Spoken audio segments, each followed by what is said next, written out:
hi. What's your favourite part about being a publicist? My favourite part, we get to work with some absolutely amazing writers and illustrators and artists and that sort of thing. My favourite part is when we get to take them out of their studios, out of London, out of the place where they work, where they live, and get them into schools, into libraries, into festivals like this one, where they get to meet the kids themselves. They get to see who loves their books, why people love their books, and it's just a really, really great buzz. Cool, and why did you get into being a publicist? I have always wanted to work with children, and I worked at a place called 7 Stories, which was a children's book museum. I worked in the events team with them, and I was working with authors and illustrators and stuff like that, bringing them to the kids. And it just, something came up, and there was an opportunity for me to be a publicist, move to London, all of that sort of stuff, and I really, really wanted to do it. So it felt like the perfect thing for me, really. I'm really glad I did it. Ah, cool. And what are your 3 top tips for being a publicist?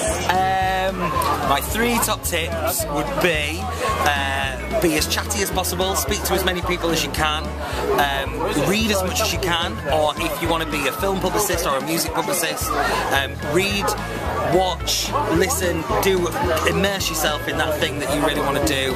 And 3, always make sure there's time for fun at the end of the day. Good one.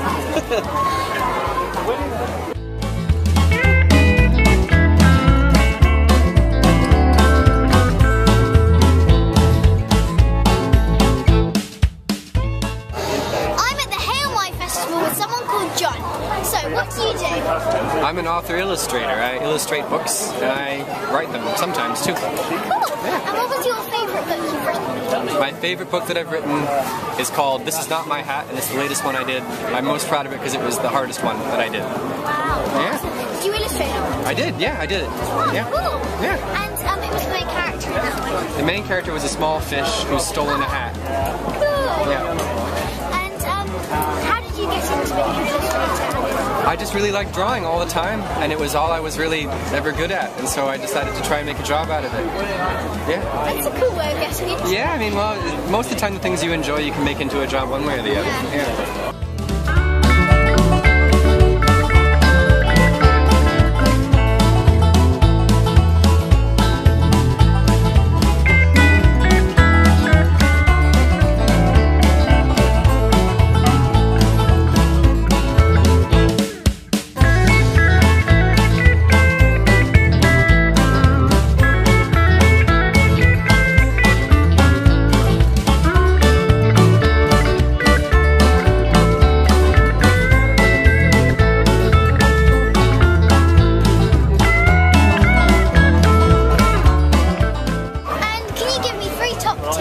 Well, not me, but everyone.